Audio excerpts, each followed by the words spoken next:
Hello readers by eyes and by ears, this is Mari-chan and welcome back to my YouTube channel. Today we are continuing with the reading of Devil Venerable Also Wants to Know Volume 2, also known as 魔尊也想知道 by Cyan Wings or 青色羽翼, and we're starting at Chapter 44, so I hope you all enjoy. Chapter 44, Primordial Divinity. He set aside his questions for now and continued to read, hoping the third volume would contain more information about the burning sky immortal. Unfortunately, aside from the protagonists mentioning his name twice, nothing more was written about him. Wenren E quickly skimmed the third volume. A general overview of the story was that, after entering the divine realm, Wenzhao was recognized by one of the gods as the reincarnation of a previous god. He made friends with the people he knew in his previous life, continuing to power up and beating up ascended gods. Everyone in the divine realm was now ascended gods, with the primordial gods all having long since fallen. The first two-thirds of the story was fairly peaceful. Wenzhao's old friends and wives ascended to the divine realm one after another, while Wenzhao continued to make new friends and take new wives. Baili Qingmiao, who had made plenty of appearances in the first volume, seemed to have all but vanished in this one. It was the Violet Spirit Master who followed Wenzhao the whole way, getting along perfectly with his new wives. In the last third, things went downhill quick. First, one of Wenzhao's friends suddenly deviated and became a demon, so everyone was forced to kill their own good friend. At the same time, the news came that the barrier in the blood hell had been broken. The 180,000 demonic gods that had been sealed in ancient times had escaped and lain waste to the human realm. Their friend who had gone mad had relatives in the human world and had been cursed using his bloodline, becoming corrupted. First the cultivation world fell, then the immortal realm. The ascended gods put up their best fight, but the destructive power and corruptive influence of the demonic gods were too strong. Anyone who faced them were either killed and consumed or deviated. In order to hold off the demonic gods' invasion of the divine realm, Wenzhao's friends went to the immortal realm one after another to battle. Wenzhao, now the leader of the gods, also wanted to go, but at this moment, the master he had always trusted turned on him. It turned out his master was a demon, the blood demon. He had taken so much care in guiding Wenzhao in the past in order to steal his body someday. The blood demon elder had waited patiently for all this time until the worlds were in chaos. With the help of the demonic energy all around, he tried to take Wenzhao's body in one fell swoop. When Wenzhao was on the brink of succumbing, Baili Qingmiao, who had been hidden for over 800,000 words at this point, finally appeared.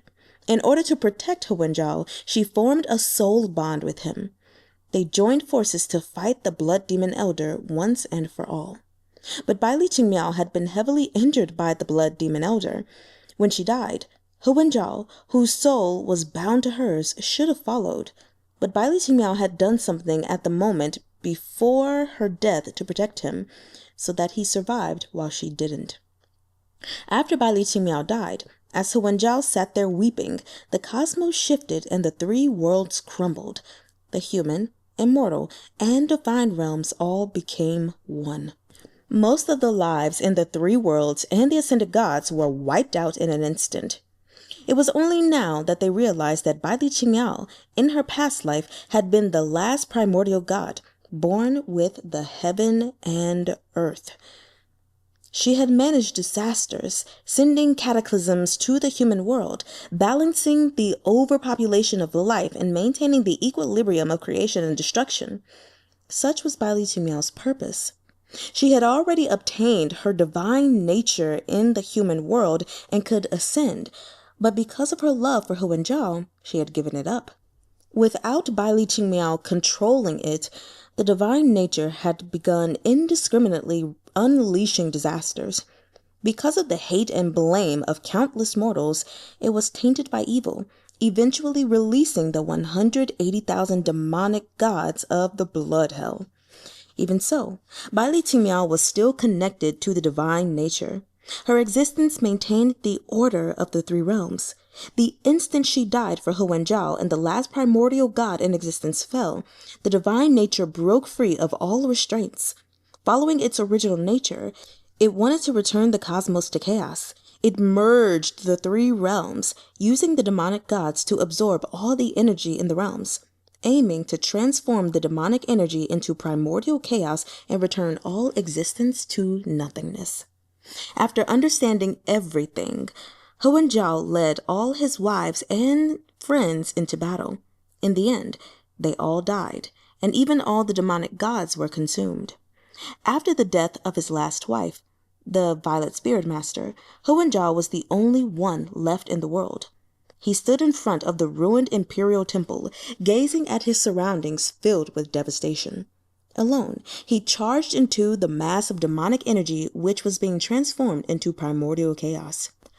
At the last moment before his body was dissolved into chaos, Wenzhao's soul bond with Baili Qingmiao took effect. He merged with Baili Qingmiao's divine essence, gaining the ability to control the most primal force of the universe. In an instant, he became the divine emperor. Nearly all of creation had already been reduced to nothing. As the divine emperor, Wenzhao had the power of creation and destruction. Following his memories, he split the cosmos back into three realms and recreated his friends and wives. The Violet Spirit Master and Baili Qingmiao were also resurrected. Everyone celebrated together and lived happily forever. The end. Wenren E. ... This story seemed satisfying, but the more you thought about it, the more terrifying it was. Each person saw the world differently. Having read both Abusive Romance and God of Annihilation, Wenren E was especially clear on this fact.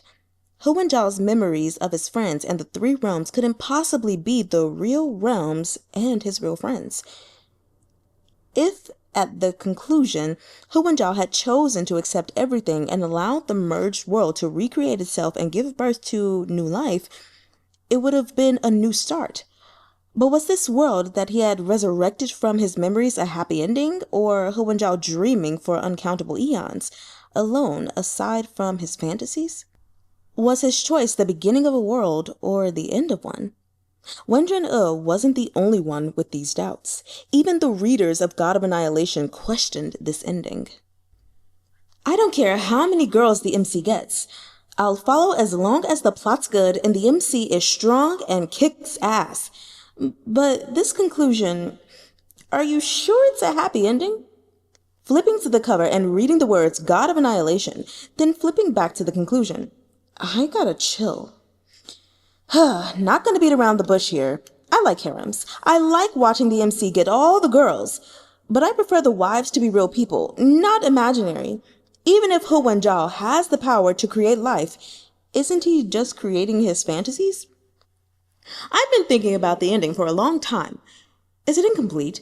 It doesn't seem that way. Everyone came back to life and all, but how come it just doesn't feel right? Of course, there were also people praising the author for writing a satisfying ending and tying in the title perfectly, but mostly the reviews expressed doubt and confusion. Wenren E also wondered, would the Divine Emperor's mind remain intact after spending thousands of years with his false creations? Would he not deviate? The story could end there, but would the people in it really be happy forever? At the very least, the Violet Spirit Master didn't think so. Wenren E was now practiced in reading long novels and didn't need to spend 7 days and nights studying it, as he had with Abusive Romance. He had learned to read several lines at a time and quickly grasped the main points. With this powerful cognition, he finished skimming through the 3rd volume in a few hours, with the Pavilion Master still lying on the floor in front of him. Seeing Wenren E lower the book and look at him, he said, "The book mentioned that in the cultivation world, you were killed by Wenzhao, and I had a hand in it. I didn't want you to know, so I didn't dare hand you the book." "This Venerable knows that. If you were trying to provoke this Venerable with that, you can forget it," Wenren E said. Ever since reading Abusive Romance, he had known his fate. That is, the conclusion the authors had written for the Lord of Demons. He hadn't minded in the least. Wenren fought his way down the path of slaughter and had already let go of life and death. In life, he would struggle with all his strength. Meeting death, he would calmly accept his fate. If it was possible for him to change destiny, he would set out to accomplish it. But if his death was predestined, then there was no need to worry over it too much. Is that so? The pavilion master said, seeing Wenren-E's expression. He smiled bitterly. But I'm not like you. I fear death. I especially fear being recreated by someone after my death, living out someone else's notions. Main wife, I understand myself. If I married her Wenzhao, it'd be because I noticed Baili Qingmiao's obsession with him and was trying to manipulate her feelings and kill her to steal her divine nature. Too bad the divine nature was bound to Baili Qingmiao and could not be taken. No matter how the pavilion master harmed Baili Qingmiao in the book, she couldn't kill her. And her Wenzhao, who she'd once had in the palm of her hand, grew stronger and stronger until he surpassed her. She was forced to keep up the act, continuing to be the kind and forgiving main wife. At least, she could follow her Wenzhao and benefit from the things he got, and was able to gain power quickly, so she managed to bear it. But forget all about that now. If I'd already known there were so many upsides to forming a soul bond with Baili Qingmiao, I never would have clinged to her Wenzhao. I might as well possess a man's body and marry Baili Qingmiao myself. At least I won't be like her Wenzhao, taking dozens of wives. I'll dedicate myself to Baili Qingmiao alone. So in what way am I not an improvement over her Wenzhao? And then, when the time comes, the divine nature will belong to me. I'll become the divine emperor, and the one who survives in the end will be me. The pavilion master's handsome face twisted. With his agitation, the goo parasites in his body became more active, making him twitch all over in pain. You're actually pretty rational, coming up with a plan like that, Wenren said. The pavilion master was quite a ruthless person, willing to change sexes in an instant. It was too bad that the woman described in God of Annihilation had been a false identity all along. Yet the readers had all thought she was a considerate wife with no complaints, much better than the rebellious Baili Qingmiao. Of course she had no resentment. She never held any love in the first place. She was just at Hu Wenzhao's side to benefit from him. She was actually happy for Hu Wenzhao to take more wives, so he would bother her less. Baili Qingmiao had been the one with pure intentions, yet the readers had called her a naughty child. Things were rarely as simple as they appeared. The surface of a still pool hid innumerable secrets, and few people were able to see through to its depths. Wenren put away the book. With a glance at the pitiful pavilion master, he said, "This Venerable never goes back on his word. Since you handed over the book, you won't be killed. But this Venerable has another request. I'm rather interested in this possession technique of yours that can take another's body, male or female." Since the pavilion master had already revealed his biggest secret, he gave up on resisting and easily gave over the technique. Wenren upon hearing it, knew it wasn't suitable for him. A wandering immortal's possession technique involved transforming one's own body into immortal energy, then driving out the target's soul and entering their body through the Baihui acupuncture point. That way, one could obtain a flesh body while keeping all the power of the wandering immortal. It was a fine technique, but it only worked for wandering immortals and had no use to Wenren. He sighed to himself, then called in Altar Master Miao and told him to remove the pavilion master's parasites. The pavilion master... ... What was wrong with everyone in Xuanyuan's sect? Venerable, should this person be killed or crippled? Altar Master Miao said, acting like an eager subordinate. The pavilion master gritted his teeth. Wenren, you said you'd let me go after I handed over the book. This Venerable is true to his word, but this Venerable agreed to leave you alive, not let you go, Wenren said coldly. The pavilion master could keep her act up until the divine realm in the book and could instantly swap genders after knowing the plot. Wenren himself was impressed by such fortitude, but that meant he couldn't let her go easily. After some thought, he said, "Give him to Protector Chu. In her time under cover at Shang-Ching sect, she has maybe not shown any results, but certainly some effort. Since she's lost her subordinates in the Hellfire altar, this Venerable might as well give her a bonus. The Pavilion Master. ... After the Pavilion Master was handed over to Protector Chu, it was none of Wenren E's business whether she killed him, turned him into a ghost immortal, or made an agreement with him to assassinate the Lord of Demons. Altar Master Miao was dejected, but he didn't dare go against Wenren E's orders and took the Pavilion Master to Chiu Tsong-shue. Wenren E led an even more silent Yin Hanjiang than usual back to his room, considering his next move. The third volume's events had told him that Baili Qingmiao could not be allowed to die, and also had to successfully merge with the divine nature and be strong enough to control it. Otherwise, all life would be wiped out and the three realms would return to chaos. Baili Qingmiao had to cultivate the path of indifference. Yet, there was some hidden force that constantly obstructed Baili Qingmiao's enlightenment. Each time she underwent a heavenly tribulation, she was totally brainwashed. Her obsession toward Wenzhao the only thing remaining in her head. What was doing this? Heavenly law? Or Wenzhao's previous incarnation? Ah. It couldn't be either. Oh. It was impossible for Wenren E, unable to understand love, to answer this question. He couldn't help asking the one next to him. Sect Leader Yin, how come someone tells themselves to forget a person over and over, yet fail to do so?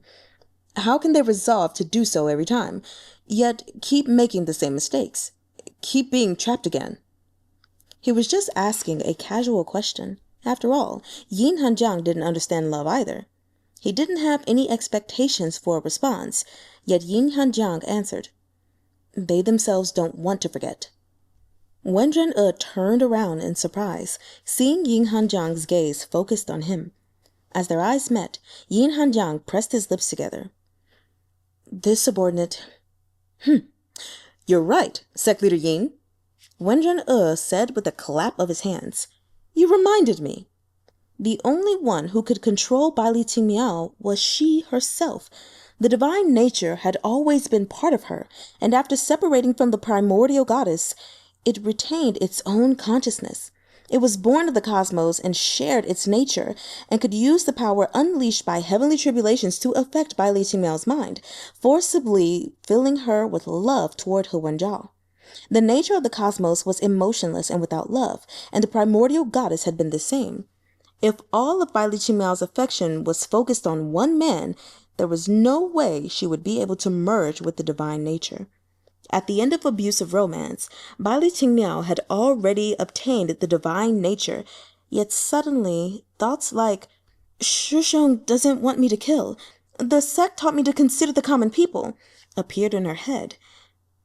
This was actually proof she wasn't able to subdue the divine nature. She needed an unwavering will, the pure path of indifference, and a true compassion that viewed all life the same, in order to truly merge with the divine nature.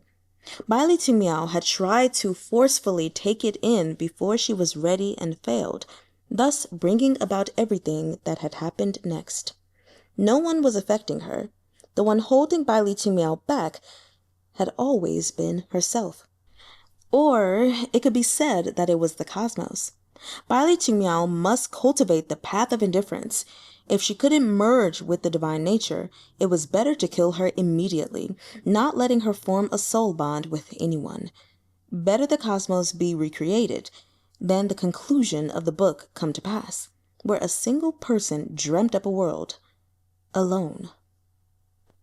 Chapter 45. This disciple is unwilling. Having figured out his problem, Wenren E took out abusive romance, wanting to see how Baili Qingmiao was doing at Shang-Ching sect. The Shang-Ching sect would have to do something about the matter of Chu Tongshue's true identity. Wenren E had read this book in front of Yin Hanjiang many times by now, with no intention to hide it, and Yin Hanjiang never tried to look at its contents either. He only stared attentively at Wenren E, watching him read. The comments were full of heated discussion about the developments at the Violet Spirit Pavilion. Oh, wait a minute. What just happened?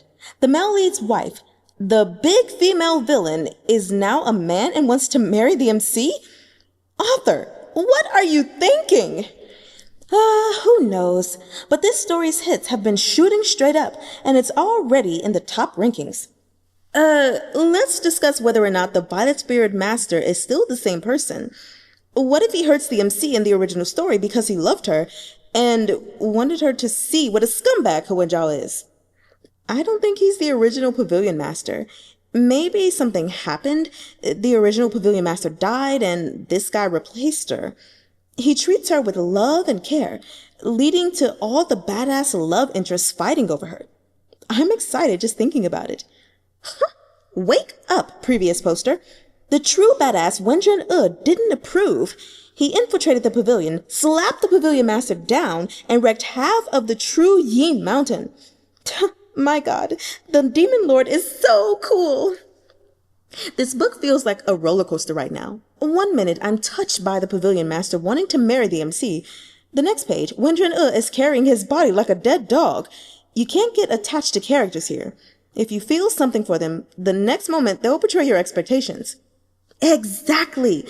I've been betrayed by my immortal Qingxue. She's actually the demonic left protector Tsong-shoo-eh, instantly turning on Baili Qingmiao Shishong, even more vicious than Sister Shu. At least my Sister Shu snatches nascent souls. Tsong-shoo-eh took his actual soul. Do both the Xuanyuan sect protectors practice the 9 yin bone claw technique? Are their signature moves backstabbing? Really quick footnote about the 9 yin bone claw technique. It says it's a famous evil technique from the popular wuxia novel Legend of the Condor Heroes. A character in it, Mei Chaofeng, created the technique after she betrayed her master, stole a cultivation manual from him, and ran away to elope with another student. Returning to the reading. My Qingmiao ship is gone. It's melted. It's evaporated. Seeing how sad MC is at her betrayal, it's like she was just broken. My sweet innocent flower needs a hug. I have a question. How come in the original story when the MC kept being abused, I just wanted to beat up both the scumbag and the dumb bitch? But now, when Tsong-shoo-eh betrays Baili Qingmiao, I just want to hug her. I don't even hate Sister Qingxue. Facepalm. Because the situation is different. It's the fault of society, not the MC or Qingxue. And it seems like Qingxue never actually tried to hide her true identity. They were just all blind and selectively ignored her questionable points. I guess she was too straightforward? Wenren dragged the Pavilion Master away, but left Zhongli Qian, so what was his purpose? Daddy doesn't approve of him marrying his daughter. He's only happy with his own choice, Zhongli Qian, so he came to beat him off her? The previous poster's reasoning is kind of strange, but it's still a valid explanation. Little Baili managed to pull herself together. She charged into the flames and saved a dozen Pavilion disciples, and even retrieved another Lockhart herb. Sob. I was wrong. I don't hate saintly white lotuses, as long as they truly are good and selfless. I like saints, but I'm scared Baili Qingmiao will get mistreated once she gets back to her sect. I'll keep reading, though. She shouldn't be. She got the Lockhart herb for the Shangqing sect, so they couldn't possibly do anything bad to her. Just as the readers guessed, the Shangqing sect was currently hotly disputing how they should handle Baili Qingmiao and her master. After they returned to the sect with the Lockhart herb, Wenzhao left to find the renowned healer immortal Yao Jiaping. He was the one who had written the sect master's prescription. Wenzhao had met him while searching for a doctor and, after fighting around, became good friends with him. Baili Qingmiao was temporarily being held in the administration hall, waiting for the sect master to wake so he could decide how to deal with her. As for the Violet Spirit Pavilion disciples, Shangqing sect offered them a residence in an outer courtyard, allowing them time to accept the destruction of their sect before they decided what to do next. If they were willing to join Shang-Qing's sect, they would be welcomed, since Shang-Qing's sect was still recovering from the Great Sect War, though they needed to hand over the secret techniques of the Violet Spirit Pavilion first. In the original book, after the Violet Spirit Master married Wenzhao, the two sects merged and exchanged techniques, so this wasn't a big change. Wenzhao came back with Yao Jiaping after just one day. Yao Jiaping was very thin and wore blue robes. As he was a wandering immortal, he had a youthful face and was quite handsome. Put alongside the male lead and love interests in abusive romance, he fell short a bit, but could still be considered within the upper ranks. He refined an elixir very quickly, and after he gave it to Sect Master, the Sect Master soon woke. Baili Qingmiao had done the Shang-Qing sect a great service, so their hands were even more tied in punishing her. After the sect master woke up and heard about all that had happened in these past 30 years, he sighed weakly and said, "The Great Sect War was a major event. I can't make this decision alone. How about the Administration Hall elders call in all sect members at deity transformation or above to discuss this matter?" Thus, everyone assembled in the main meeting room of the Administration Hall. Baili Qingmiao and her disciple Su Huai sat in the middle, with over 20 deity transformation cultivators seated around them. Since Zhongli Qian's position was special, the Shang-Qing sect let him sit in on the proceedings as a guest, and he could also make proposals, though whether or not they would be accepted would be decided by Shang-Qing's sect. Baili Qingmiao was pale with everyone's gaze on her, but she still patted Su Huai's hand comfortingly. Her gaze was firm, and she had already made mental preparations. Elder Qingzhong cared about her disciple despite everything and spoke first. Baili Qingmiao had been unaware that Tsong-shoo-eh was a member of a demonic sect. She was part of the relief team at the time, and there's no crime in saving a person. Also, it wasn't Baili Qingmiao's decision to allow Tsong-shoo-eh to join the Shang-Qing sect. It was by the unanimous agreement of all elders. Qingmiao also risked her life to pluck the Lockhart herb from within the Sea of Flames. I swear upon my soul that Qingmiao has never betrayed Shang-Qing sect. She's a good, obedient disciple. Hearing her master's words, Baili Qingmiao blushed faintly, and a slight smile appeared on her face. "But my soul is in Tsong-shoo's hands," Liu Xinye said gloomily. "Baili Qingmiao gave the 7-colored lotus heart to Tsong-shoo, letting her manipulate me with it." There were two main parties in this debate. One was Elder Qingzhong, who cared about her disciple and believed she was innocent. The other was Liu Xinye, who thought that Tsong-shoo had been plotting in the shadows. Baili Qingmiao had traveled with Tsong-shoo for 30 years, so she might have already entered the demonic sect and was returning to Shang-Qing sect to continue being an undercover agent. She might have saved the sect master for show. Maybe that Lockhart herb she had gotten wasn't a newly mature one at all, but the previous one that Wenren E had taken from the pavilion master and given to Baili Qingmiao. This entire time, Zhongli Qian didn't speak, acting like Baili Qingmiao's fate didn't matter to him. Wenzhao also stayed silent. After all, the one accusing Baili Qingmiao was his wife.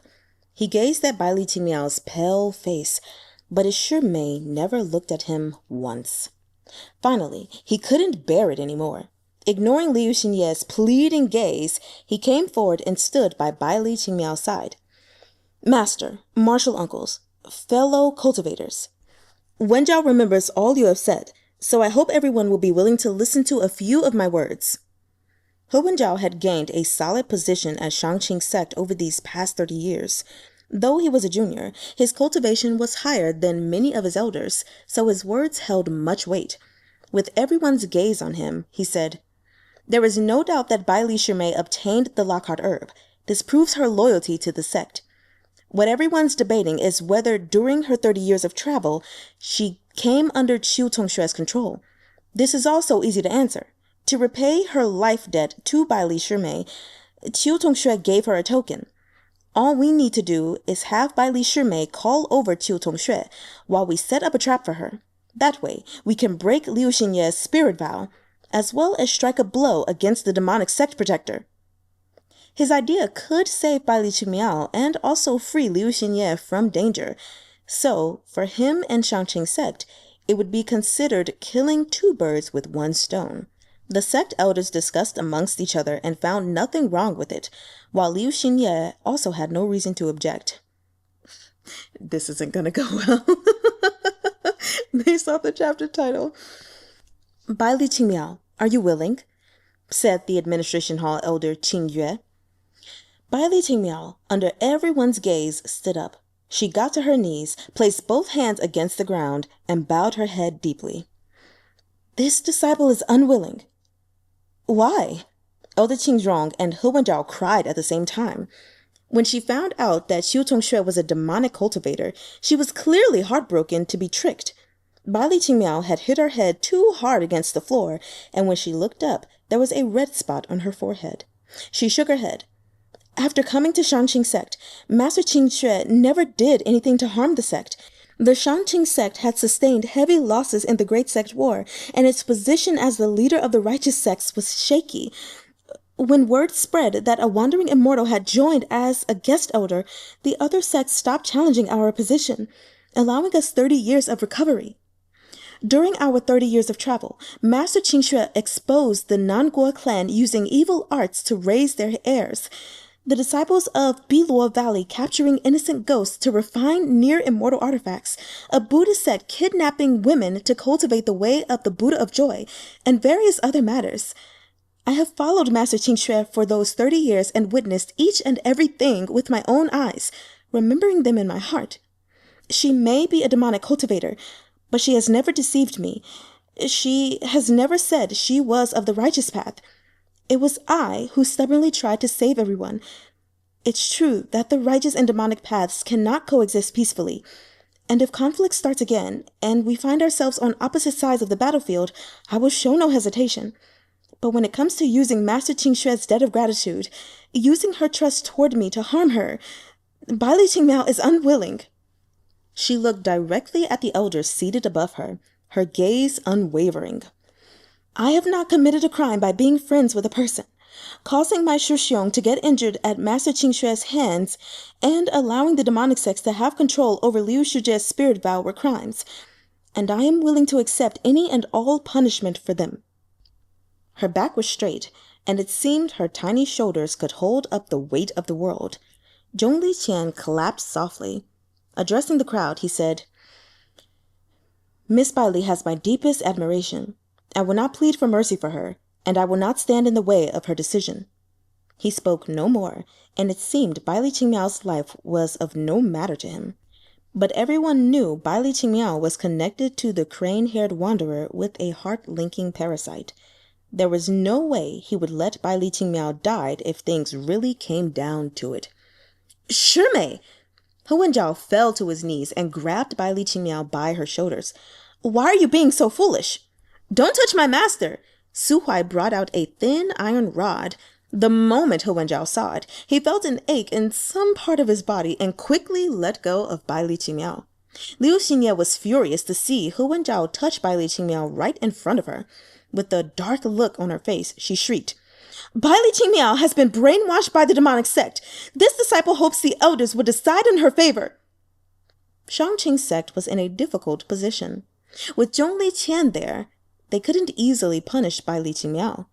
After some discussion, Qing-yeh said, Baili Qingmiao, we have decided to confine you and Su Huai to the cliff of self-reflection in the back mountains and give you some time to think. We hope you will come to the right decision soon. If you insist on being foolish, then we'll have to take action. I understand, Baili Qingmiao said. Her expression was calm as she accepted her punishment.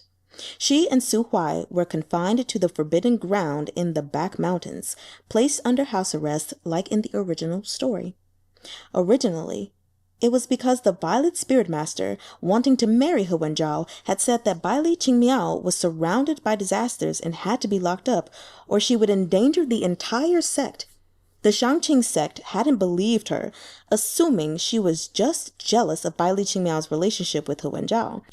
But when they brought in a fortune teller, They found that Baili Qingmiao's fate was an expanse of crimson, and not even celestial signs of disaster were as ominous as the signs on her. She must have been the reincarnation of some demonic god. The readers all thought that this was a trick by the Violet Spirit Master, but Wenren E knew the fortune teller was right. Baili Qingmiao was disaster incarnate, and her fate indeed looked like that. Baili Qingmiao hadn't believed that her fate was such and had rebelled against her sex orders. So, her scapula had been locked. She was as pitiful as could be. But now, she was different. Baili Qingmiao was resolute in her decision and had Zhongli Qian protecting her. Despite being under house arrest, her heart was calm and steady. That very night, Wenzhao came to beg her to reconsider. She had said, "Shuxiong, don't ask me to betray my principles, and don't act so close with another woman when you're already married. Don't destroy the image I have of you in my heart." Wenzhao could only return defeated. He didn't spend that night with Liu Xinye. Gritting his teeth, he said to his master, "Wenren E and Tsong-shoo-eh must have used some evil technique to control Shimei. What can I do to save her?" "Let's see," said the blood demon elder with a dark chuckle. "I have an idea, but you'll have to give your body to me temporarily." After a moment of hesitation, Wenzhao agreed. Neither book had progressed past this point.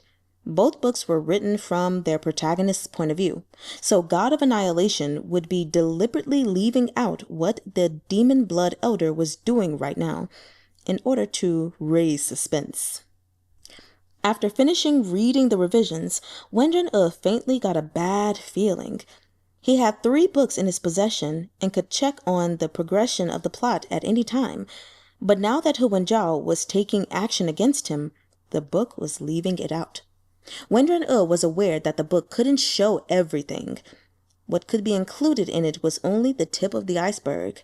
But now that it was precisely leaving out action taken against the Xuanyuan sect, Wenren E was wary. Could it be... He still hadn't discovered the whereabouts of the second volume. Was the second volume different from the other 2 books? Or was this recipient much smarter than the others, and had figured out how to conceal his actions?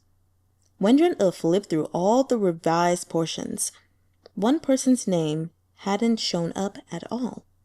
That person was Zhung-chee. Chapter 46. Baiting the Serpent. After his clan had been wiped out, Wenren E had picked up the habit of always preparing for the worst-case scenario, never hoping for a fluke. He didn't think, maybe it isn't Zhung-chee, or even if it is him, maybe he doesn't know the plot has changed.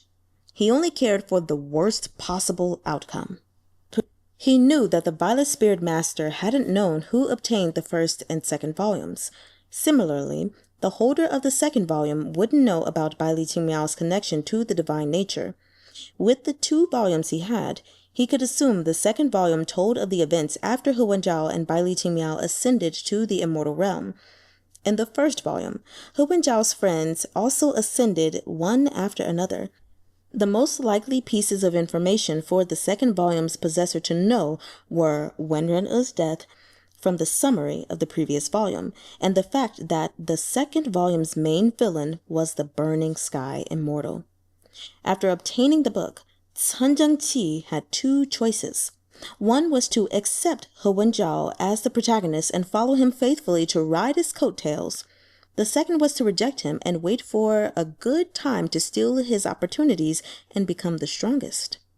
Judging from when the first and third volumes had shown up, the second volume would have also appeared 30 years ago. In these 30 years, Zhung-chee's name hadn't shown up once in the revised first volume. If a person decided to curry favor with someone, they would have appeared much earlier, doing everything they could to help that person. Wenren E, even though he didn't want to win over Baili Qingmiao, had showed up several decades in advance because he needed to help her and had no malicious intent toward her. Even the readers had expressed surprise at his early debut. Since Zhung-chee hadn't done that, the chances that he wanted to support Wenzhao were low. He had probably chosen the second option.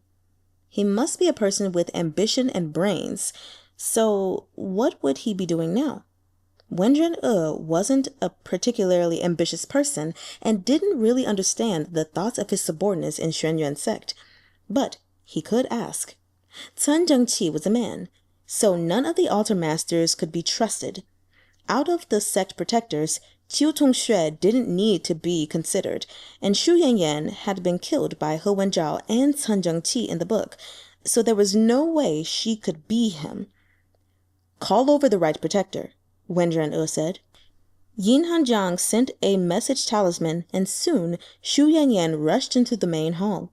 She was actually dressed properly, though a flush tinged her face.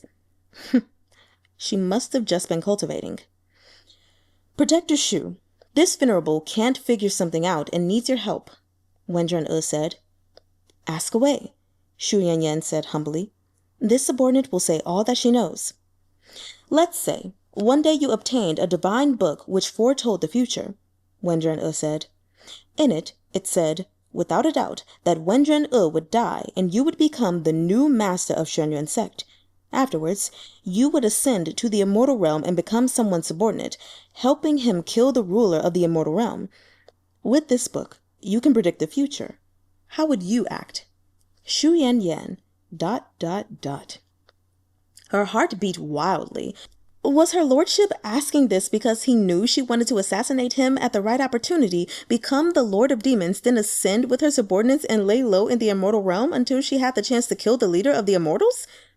After further thought, she didn't think that was likely. Who didn't know that she wanted to replace Wenren? Who bothered hiding that fact? No, the Venerable wasn't paranoid. He encouraged the ambitions of the members of Xuanyuan sect. What he said had to have some deeper meaning. Shu Yanyan smiled.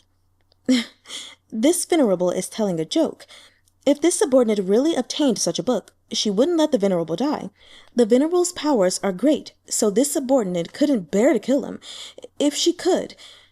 She lifted her head to look at Wenren but before she could, she was pinned by Hanjiang's murderous gaze. Shu Yanyan looked at Hanjiang and saw that, at some point, he had put on a ghost mask. Underneath it, his eyes burned, making him seem like a completely different person. Venerable! She pointed at Hanjiang. What? Wenren turned his head and saw Hanjiang standing behind him, sword in hand, as if nothing was out of the ordinary, though his fingertips on the sword were white, and he seemed to be in pain. Wenren took his hand, saying gently, There's no need for Sect Leader Yin to be worried. This Venerable won't die easily, and this Venerable has already allowed you to follow him to the afterlife. Hanjiang revealed a smile like a puppet's, like he had forced each muscle of his face to move with his spiritual energy. There was no emotion in his voice. This subordinate understands. With that order, Hanjiang would probably be fine.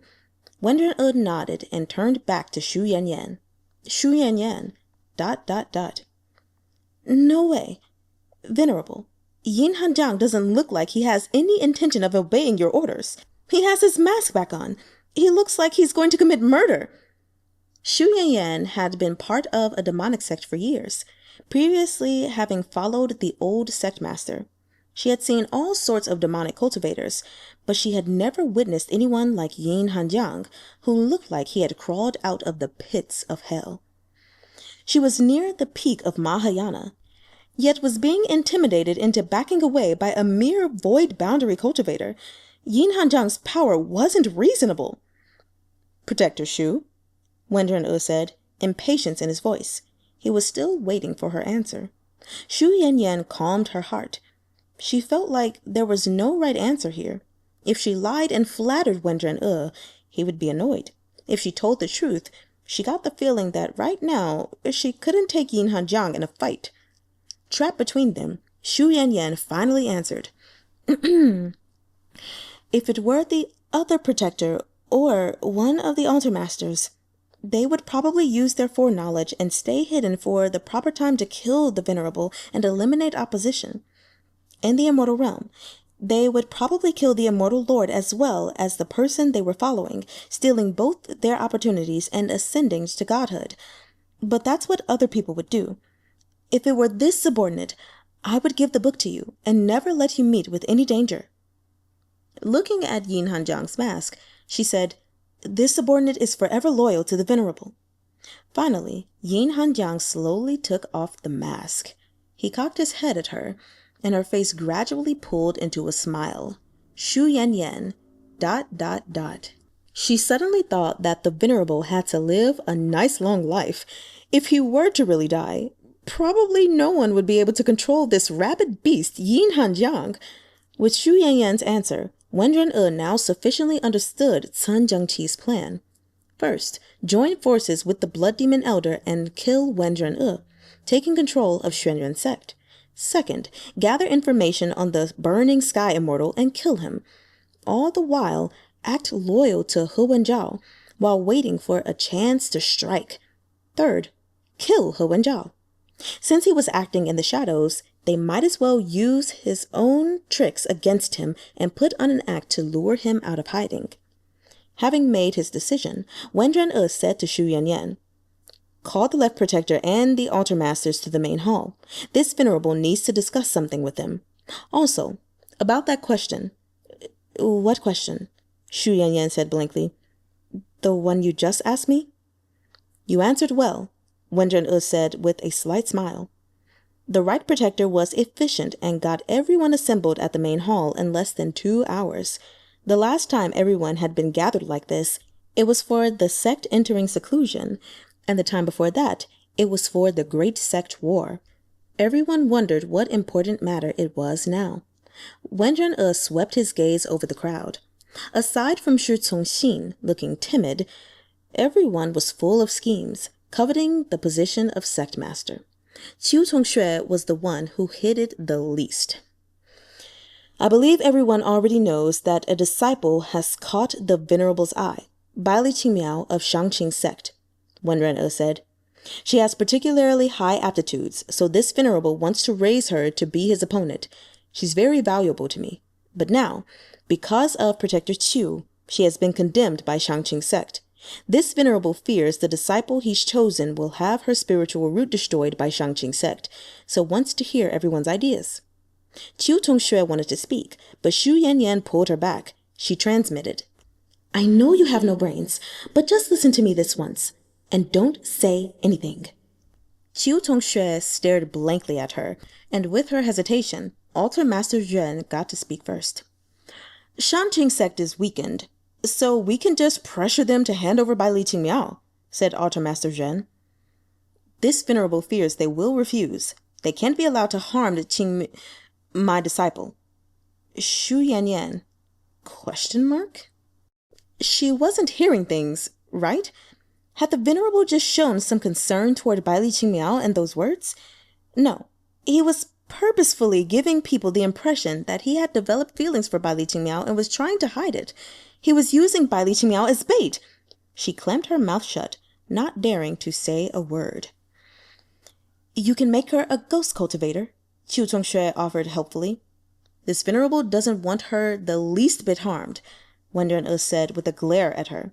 Protector Qiu, as Baili Qingmiao's master, have you no concern toward her at all, huh? That last word held a rage they had never before heard from him. Tsong-shoo was stunned. Didn't offering to make Baili Qingmiao a ghost cultivator demonstrate her concern and favor toward her disciple? She had prepared everything for her. She had already refined the Violet Spirit Master's soul, and once Baili Qingmiao became a ghost cultivator, she could devour him and rise to Mahayana on the spot. She was thinking of her disciple. Before she could finish, Wenren E waved a sleeve and sent her flying, spitting up a mouthful of blood. That's enough. You're all a pack of useless fools. This Venerable will figure it out himself. Fuming, Wenren E stood up. Before leaving, he gave Shu Yanyan a meaningful look. The smartest woman in Xuanyuan sect. ... What's with the Venerable? Why is he so mad? Shu Tsong-sheen said, trembling. Relying on his looks, he leaned against Shu Yanyan's side. Protector Shu, I haven't been an altar master for long and have only met the Venerable a few times, so I don't know him very well. Can you give me some advice? Xu Yanyan understood the task Wenren E had given her. She had been worried she wouldn't have a chance to say anything before Tsong-sheen had asked her. Pleased, she stroked her chin and said, You have asked the right person. As I see it, the Venerable's love tribulation has arrived. You mean... Everyone's eyes lit up except Qiu Tongshue's. Who would have guessed that such a hard-hearted man as our Lord would have fallen in love with such a pure, innocent girl? If I had known that was his type, I would have played the role, Xu Yanyan said, acting regretful. I've known many men over the years.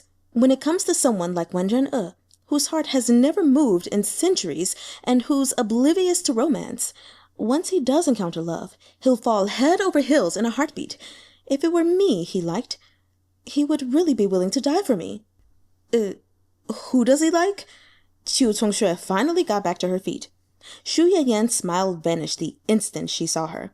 Not you, she said coldly. So, anyways, Baili Qingmiao is precious to Wenren E. No one better mess with her. With a sly smile and those words, Xu Yanyan left. That night, a person sat alone in a room, flipping through a book and rereading several lines. He said to himself, When this book said that Wenren E had fallen for Baili Qingmiao, fighting her Wenzhao for her, I thought it was a lie. How could a cold-hearted man like him fall for a girl? But it turns out it was a love tribulation. His appearance was indistinguishable in the dark. He kept flipping through the book, muttering, But Wenren E ought to have books too. How could he not know how he died? Is this an opportunity or a trap? He took out a message talisman, which the blood demon elder had borrowed Wenzhao's body to send him. As he predicted, what the blood demon did after taking over Wenzhao's body shouldn't be recorded in the book. Therefore, he hadn't given out his name when meeting Wenzhao, and only revealed his true identity when the blood demon was in charge of Wenzhao's body. Wenren E, blood demon, Wenzhao, Baili Qingmiao. None of you know what my goal is. Even if this is a trap, all I have to do is be careful and never reveal my identity. The person pondered. Fine. If you want to lure me into action, then I'll be the fisherman, and while the sandpiper and clam fight against each other, I'll be the ultimate victor.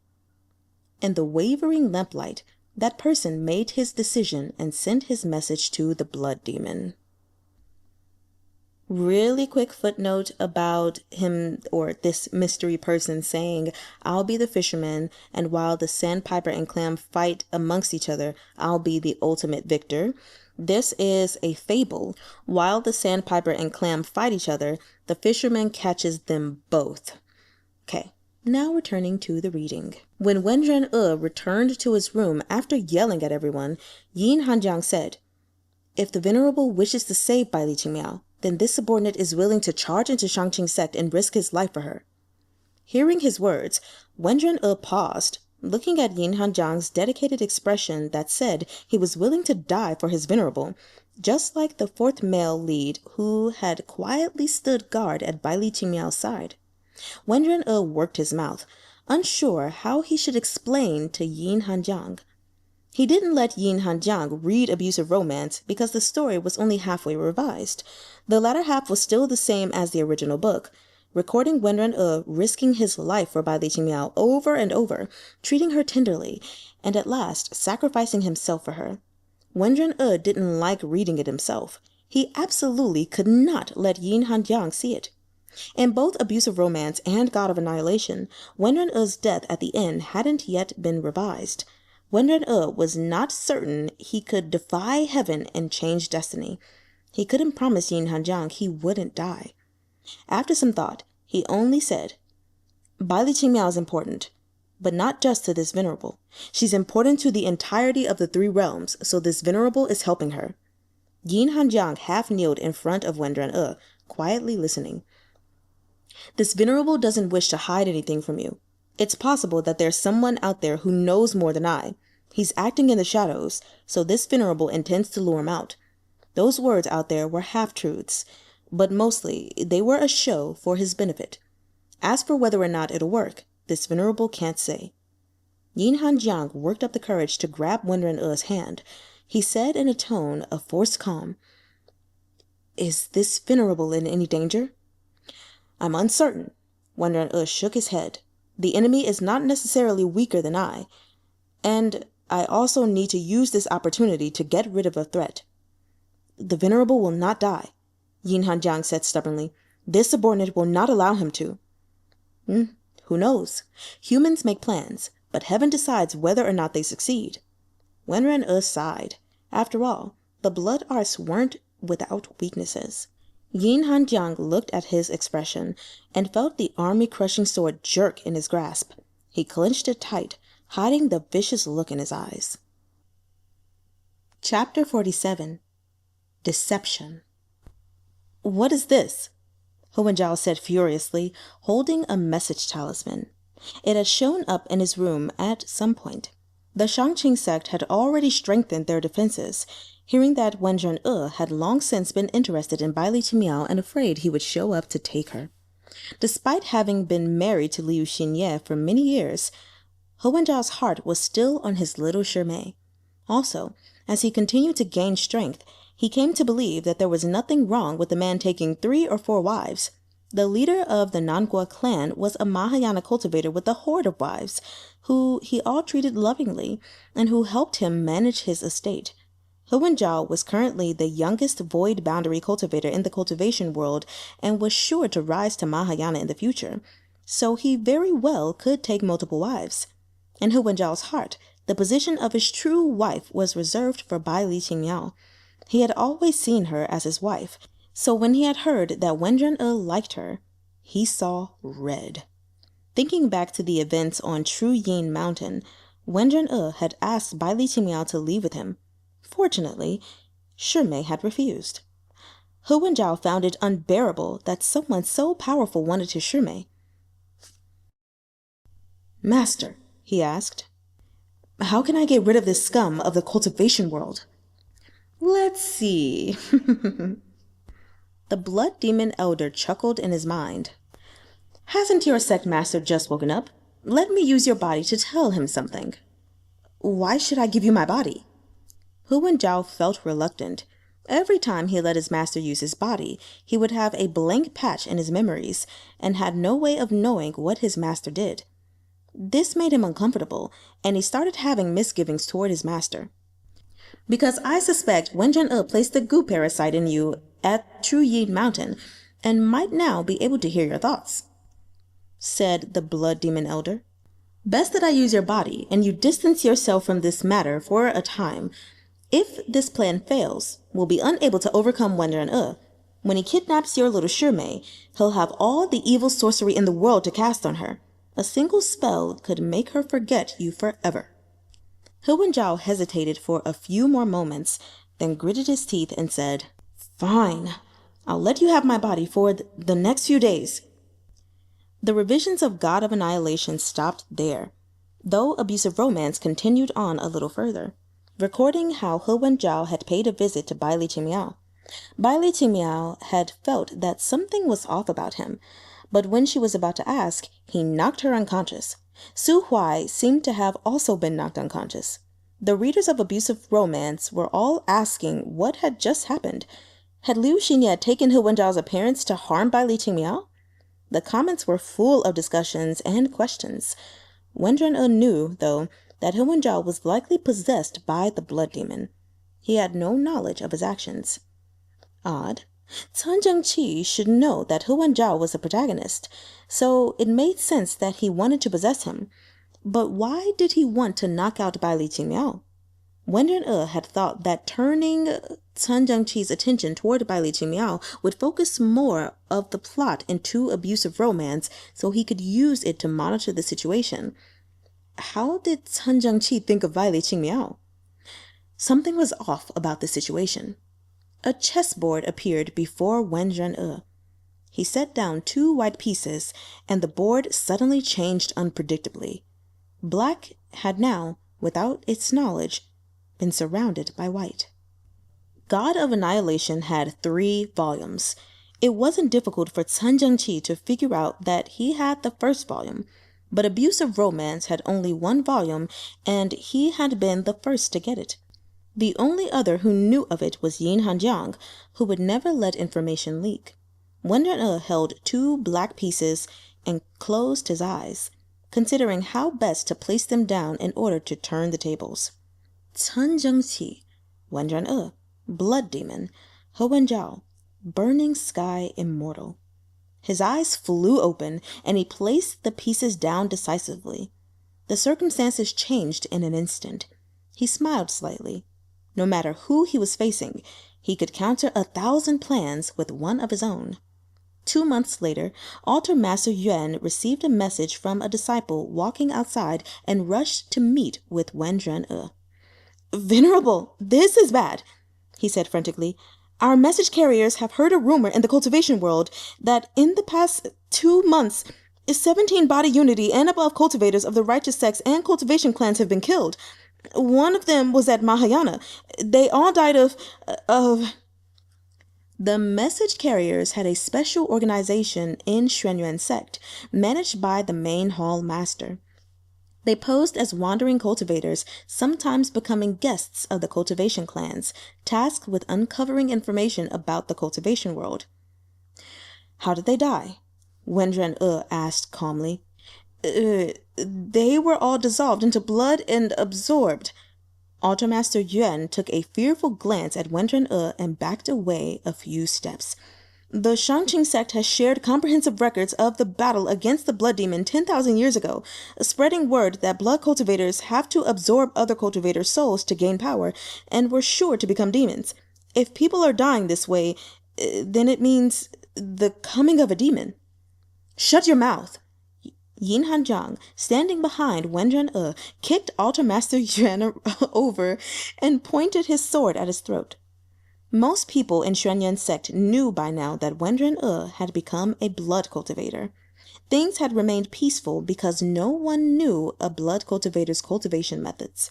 Now that he had heard the information from Shangqing sect, Altar Master Yuan was rightfully scared. However, Hanjiang wouldn't permit him to suggest that Wenren had committed those murders. The Venerable may cultivate a demonic path, but he would never become a demon. Even if he wanted to kill people, he would do so in open battle like he had in the Great Sect War or the destruction of Yin Mountain. He wouldn't commit such underhanded murders.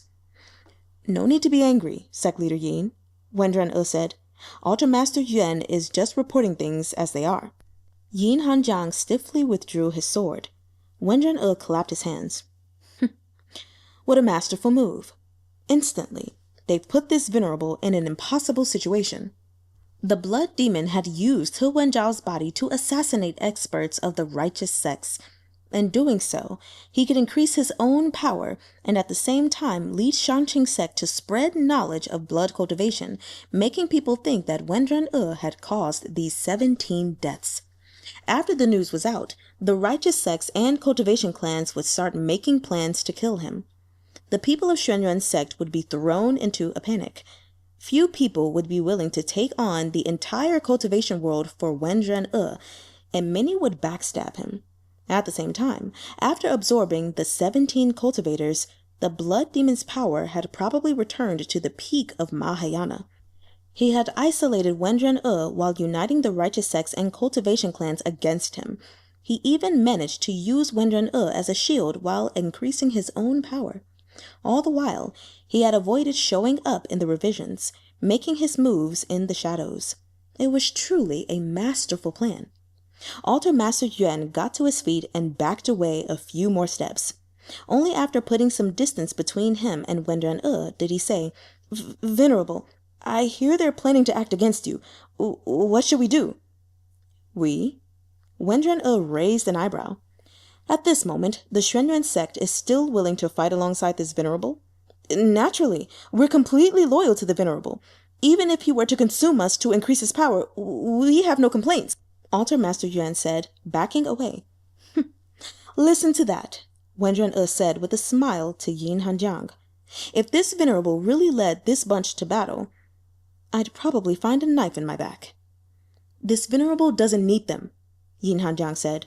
He put down his sword, standing unarmed before Wenren E, using his actions to signal his loyalty and trust in him. At least you trust this Venerable, Wenren E said, placing a hand on Hanjiang's neck. He felt a shudder run through Hanjiang under his palm. His smile faded. He said coolly, If you trust me, then why are you shaking? This subordinate is not. This subordinate... Hanjiang lifted his head helplessly, not knowing how to explain. Fine, Wenren E said, seeing that he had no answer. If none of you trust this Venerable cannot trust in you. Sect Leader Yin, you have greatly disappointed me. Oh. He transformed into crimson light, departing Xuanyuan sect. With the Venerable gone, what are we supposed to do? Altar Master Yuan said, looking helplessly at Hanjiang. If the Venerable is not here, the deputy will represent him. If the deputy is not here, the right protector will. What must be done will be done. Hanjiang picked up his sword and hopped on it, pursuing Wenren E in the direction he had vanished. Altar Master Yuan had no choice but to inform the right protector. When Shu Yanyan received his message, she was lying in Hulian Chu's lap, eating spiritual fruit.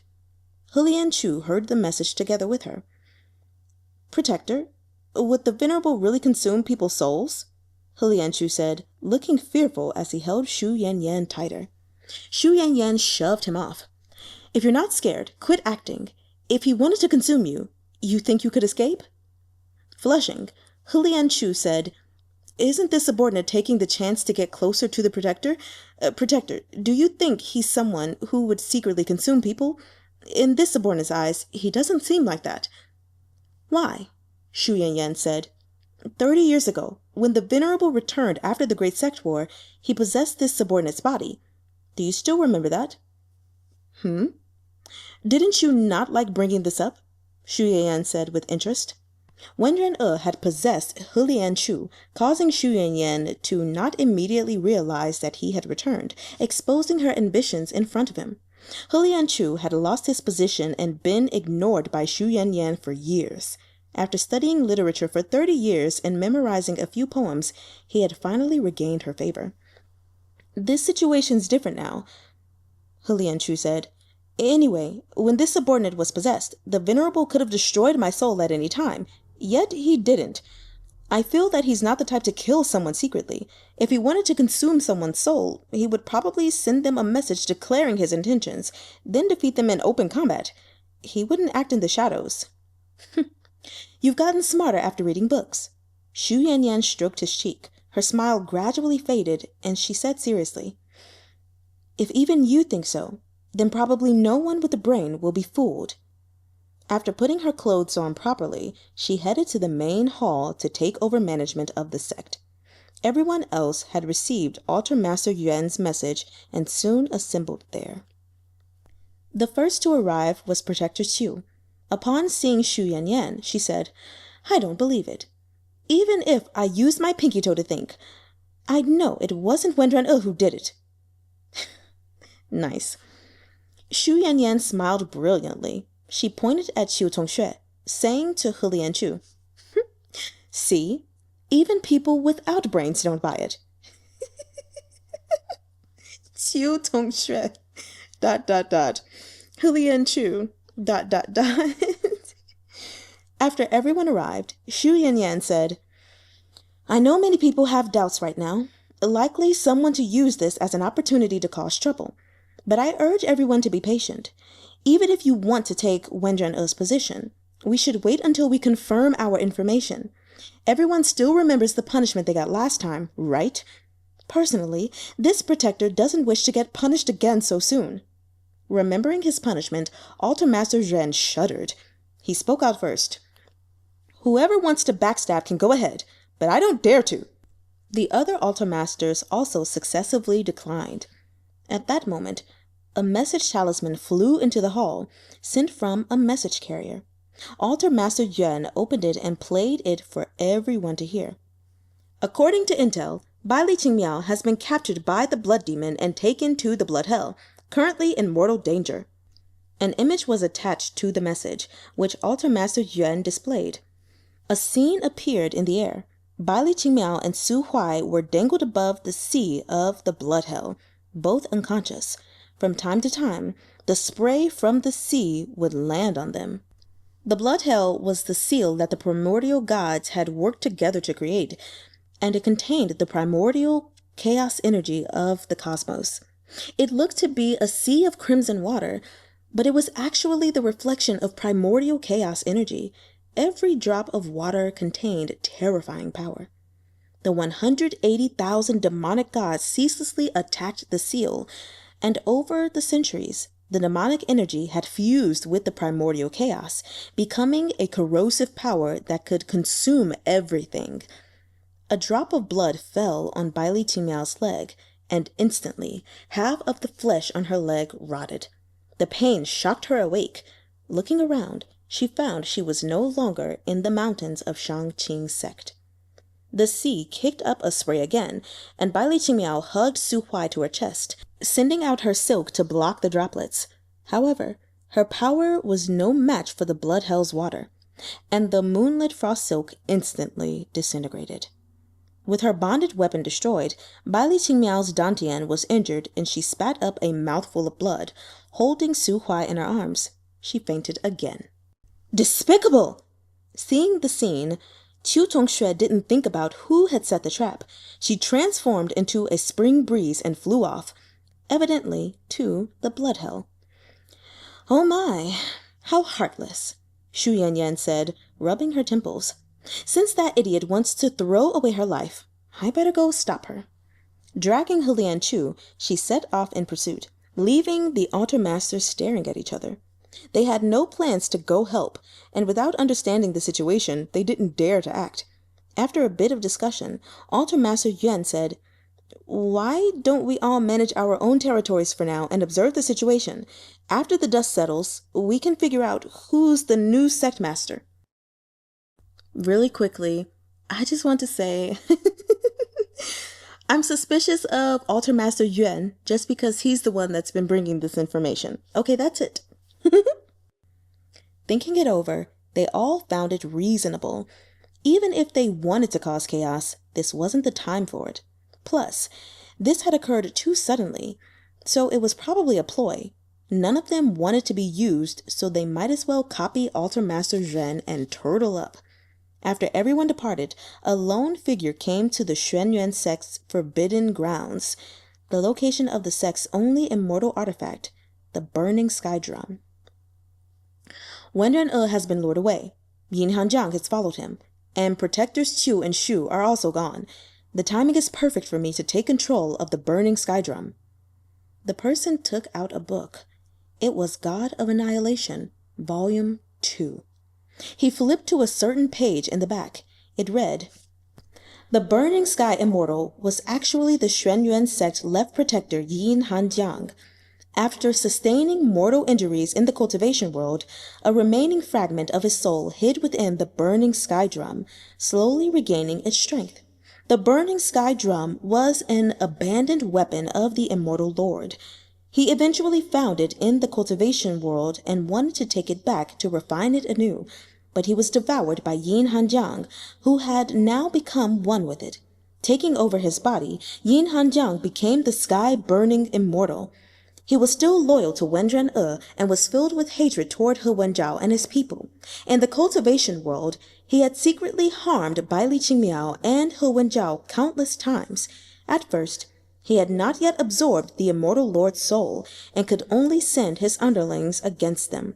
After 1,000 years, he absorbed his soul and finally took action personally, setting out to kill Wenzhao. The burning sky drum might have been the immortal lord's bonded weapon, but it's been left in the cultivation world for many years and has lost its connection to him. I just need to place my blood and a wisp of my soul within it to begin consuming its power. I'll be able to refine the immortal and demonic energy inside it and become an invincible immortal god," that person muttered as he read. Since getting this book, I've waited a long time for this chance. After battling the blood demon, Even if Wenren E survives, he'll become a monster who only wants to consume souls. Hanjiang will probably be the first to get devoured. Who will be the first? Said a voice from the bottom of the ravine where the burning sky drum lay. A figure leapt out of the ravine. It was Hanjiang. Didn't you follow Wenren E? The person said in shock. The Venerable ordered me to guard the burning sky drum, Hanjiang said. Why are you here, Altar Master Yuan? What a... Wow, okay. Look, I wrote this. No, I didn't. So, let's... Oh, shoot. We have reached the end of chapter 47. And wow, okay. Honestly, this was filled with so much content. I don't even know where to start, which is why I write notes, so I can know where to start. I'm just going to start at the top, I suppose. So the first thing I want to say in chapter 44 is that we finally got, I guess, a summary of how The God of Annihilation Volume 3 ended and everything that happened in that book. And I have to say, I agree with the readers that ultimately it doesn't seem like a happy ending. It does set itself up to appear like he really just built a fantasy or stayed in dream world forever. I mean, because how could you not? If you're the only person left in the world, eventually you're gonna go insane. So whether you go insane by recreating the world you had before and it's not really real, or you're stuck in dreamland or something and you just see all this stuff, and again, it's not really authentically real. But it's really a sad ending. And the crazy part is, considering that, actually, you know what, let me go to my next point first, and then I'll get back to that. So the next point is, there was a question that Wenren E had posed, immediately after he said, nah, that can't be it. But I thought it was very interesting when the question of, was it Hu Wenzhao's previous incarnation keeping Baili Qingmiao obsessed with him? Because that would make perfect sense given that in his past life, when he ascended to godhood and she was still a primordial god, he was doing everything he could to get her to reconsider and stop all these plagues and disasters and everything. So it would make sense. It would fit his character actually to do that to her, to keep her from ascending again and going back to fulfill her purpose. That would have been a cool thing. But maybe that's not it. They're just saying Baili Qingmiao just isn't, she's holding herself back. So we'll see. Next, let's see. The thing I wanted to mention, going back to my point of how God of Annihilation actually ends, is on Hu Wenzhao. Not Hu Wenzhao, Wenren E. I feel like he is being a lot like Hu Wenzhao, actually, in the fact that he's trying to protect the world.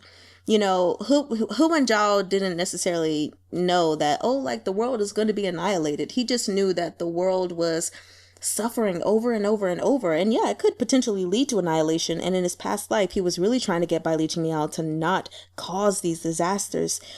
And now we have Wenren E, who's basically doing the same thing.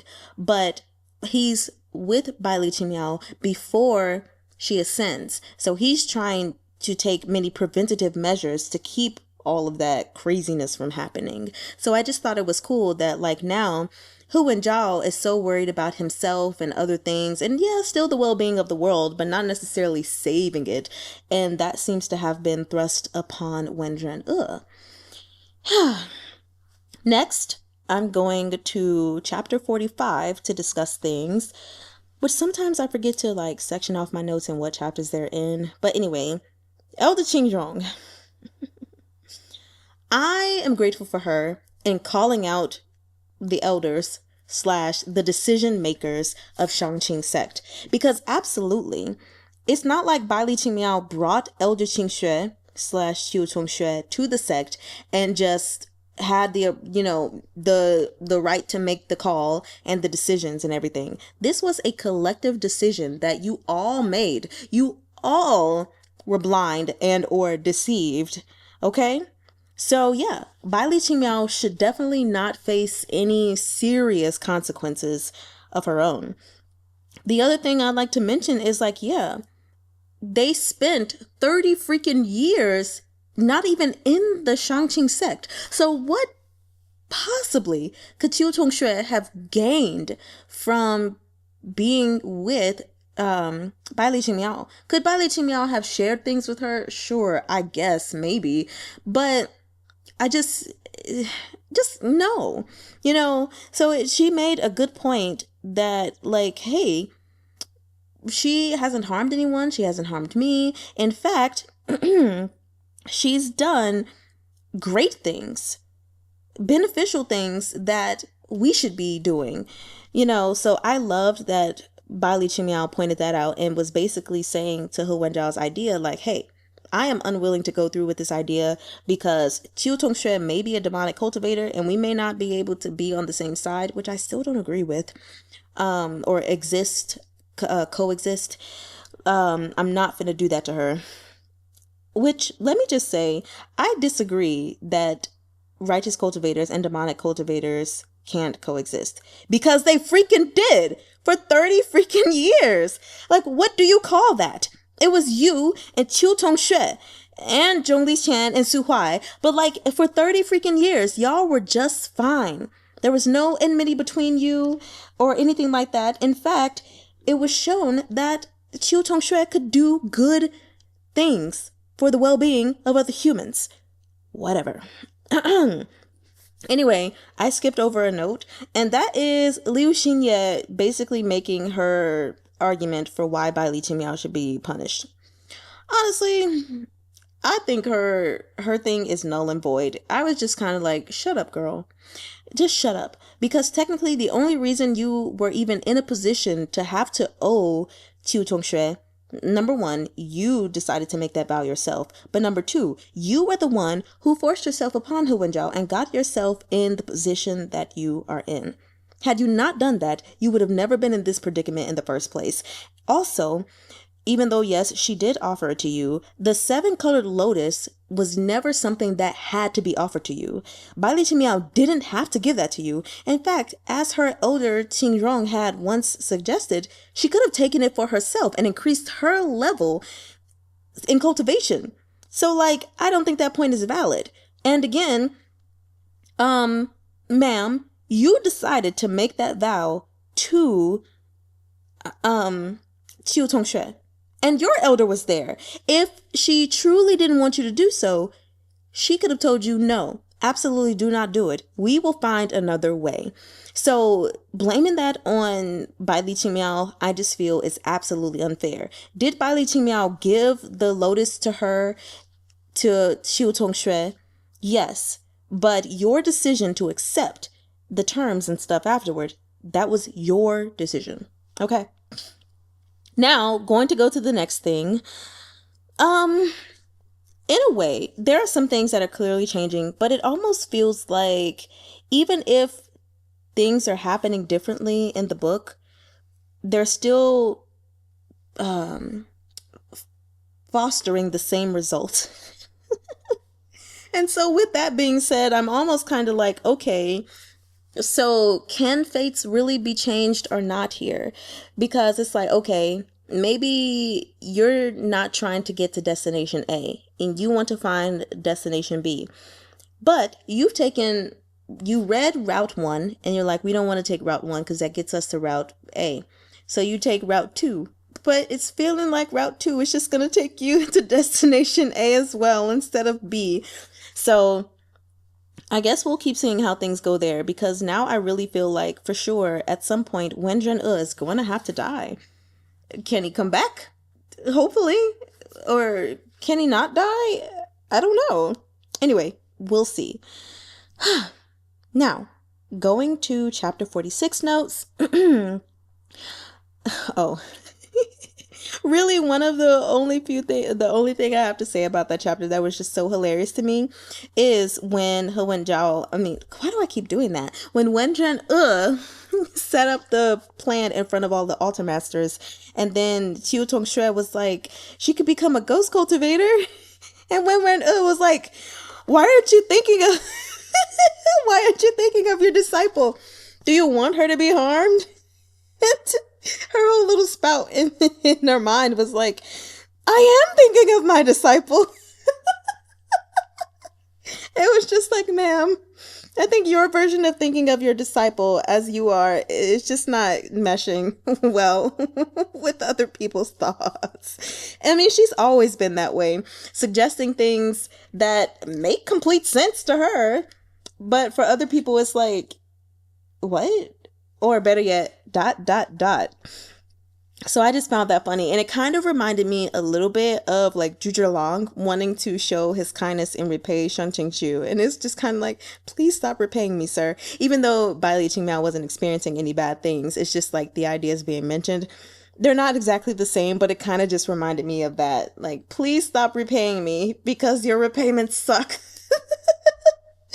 Anyway, now going to the chapter 47, Wenzhao. Having multiple wives is fine if your wives are okay with it, sir. So like for you to be like, yeah, having multiple wives is perfectly fine. I don't see a problem with that. What about Liu Xinye? How does she feel? What about Baili Qingmiao? How does she feel? Because at the end of the day, yes, there are plenty of women who are okay with their men having multiple wives, and that's totally fine. If they've got that arrangement, that works out perfectly. Bada boom, bada bing. But if they don't like that idea, then yes, there is a problem. Yo Wenti. So anyway, the last thing, which I guess from my reaction, I really don't need to say anything. Altar Master Yuan. Well, now we know who has the second volume. Now we know who this mystery person is. So, let's get to the next chapters, which you guys won't get till Monday. So enjoy your weekend. The funny thing is I'll be reading this over the weekend to give you the long video. So yeah, I guess I'll be getting more information sooner than you guys. Am I being mean? I feel like what I did with just now was really sadistic. I didn't mean to do that, you guys. I'm sorry. You guys know I love you. Anyway, please leave your thoughts and reactions in the comment section, and I look forward to interacting with you all. And, well, I'm Neiman.